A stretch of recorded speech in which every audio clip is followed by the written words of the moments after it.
Review দেখে কিনেছি এবং আমি হতাশ হইনি। আসলেই লিপ লাইনারগুলো খুবই ভালো। আর 107 নাম্বার যেটা ডার্ক ব্রাউন, এইটার শেডটা দেখো কত সুন্দর, যে কোনো স্কিন টোনের সাথে এই শেডটা খুবই সুন্দরভাবে মানিয়ে যাবে। এই লিপ লাইনারগুলোকে নিচের দিক থেকে শার্প করতে হয়, নিচের দিকটা এভাবে একটু ঘোরালেই এই লিপ লাইনারগুলো শার্প হয়ে যাবে। আর এটার টেক্সচারটা বাটারি টেক্সচার, খুবই ভালো লাগবে আশা করছি। আমি আরেকটা শেড নিয়েছি, এটা হচ্ছে 108 নাম্বার শেড, ওইটা হচ্ছে মেরুন কালার। জাস্ট সোয়াচগুলো দেখো কত সুন্দর, এই কালারটা আমার কাছে ভালো লেগেছে। আর এগুলা মোটামুটি ওয়াটারপ্রুফ। যাদের বাজেট কম আর খুবই ভালো মানের একটা লিপ লাইনার খুঁজছো, তারা অবশ্যই বিউটি গ্লেজের লিপ লাইনারগুলো ট্রাই করে দেখবে। ফকালুরের মেট যে লিপস্টিক, ওই লিপস্টিকগুলো ভালো, কম বাজেটের মধ্যে। এগুলোর প্রাইস 180 টাকা করে।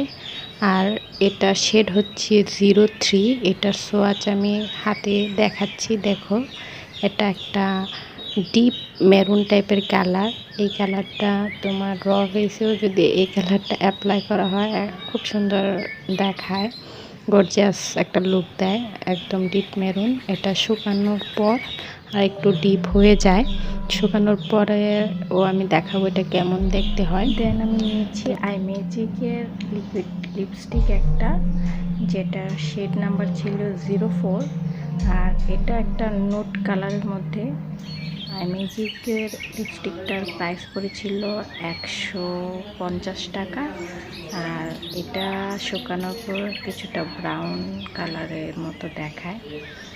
আমার কাছে আই ম্যাজিক এবং ফকালুর দুটা লিকুইড লিপস্টিকের মধ্যে ফকালুরেরটা বেশি ভালো লেগেছে।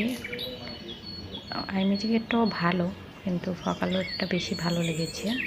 আচ্ছা, এটা আই ম্যাজিকেরটা দেওয়ার পর শুকানোর পর কিন্তু আর একটু ডার্ক হবে। এখন যেমন একটু মনে হচ্ছে, এরকম থাকবে না। শুকানোর পর আমি দেখাচ্ছি কীরকম হচ্ছে।